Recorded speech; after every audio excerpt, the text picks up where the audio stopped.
All right, Mr. Rankin. You rented a room from the plaintiff. That's correct. And I believe that you will agree, based upon what doesn't seem to be in dispute, that when you moved in, you wanted a telephone in your room. That's correct, Your Honor.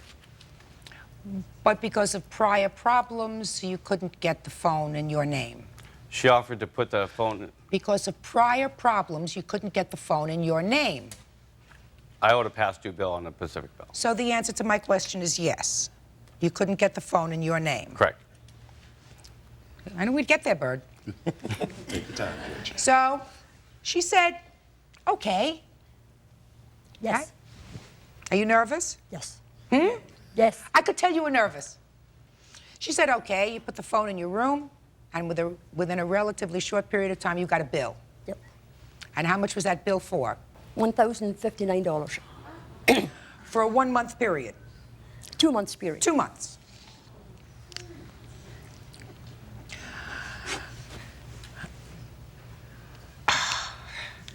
And you say I didn't do it. I didn't do it, Your Honor. Is the phone in your room? Yes, it is. You think she did it? I doubt it. Look at this lady. Look, I just want you to look at her. You think she went into your room and made the calls? I doubt it. Somebody's got to pay the bill. That's right. Now, you want to try to explain to me in 100 words or less why it shouldn't be you? In 100 words or less, I don't know if I can do it in 100 words or less, but I believe that the other tenant that was living there made those phone calls. So? So, and there's a reason behind why I think he made those phone calls. I'll hear you. Okay, well, the former tenant and her had a limousine business. She put up $27,000 for a limousine. Somehow I was drawn into the middle of that. Their business relationship didn't work out from the get-go. They were screaming and yelling every night there. And because I didn't take his side in the limousine business, he started to have an attitude against me. Eventually, I had to throw him in jail for assault on me at the lady's house. The following day, her and I went down and put restraining orders on him. At that point, I believe he went in my room. He wanted me out of that house no matter what. No matter what the cost, so he could work on her by himself.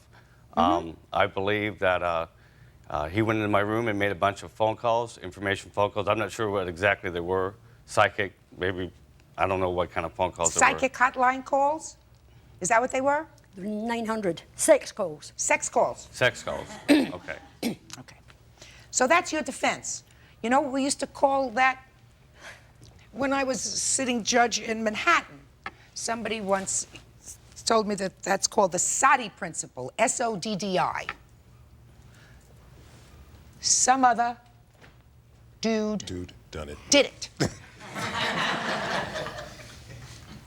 Did you ever hear that? Mr. Rankin, let's keep this simple, sir. Somebody's got to pay this bill. The phone is in your room. If the phone had been in your room and been in your name, you would have had to have paid the phone bill. And then if you felt that somebody in an unauthorized fashion used your phone, you would go and sue them, right? That's correct. But you don't say to the telephone company, listen, ma belle, I didn't make the phone calls from my phone. Somebody else did it. You pay the bill, and then you pursue whatever other remedies you have. You are responsible to safeguard the phone in your room. Not her. She was doing you a favor. Why should she be out $1,059? Is there any reason? No, there's not a reason Good! she should be out. Judgment in the case is for the plaintiff in the amount of $1,059. Parties are excused. You may step out.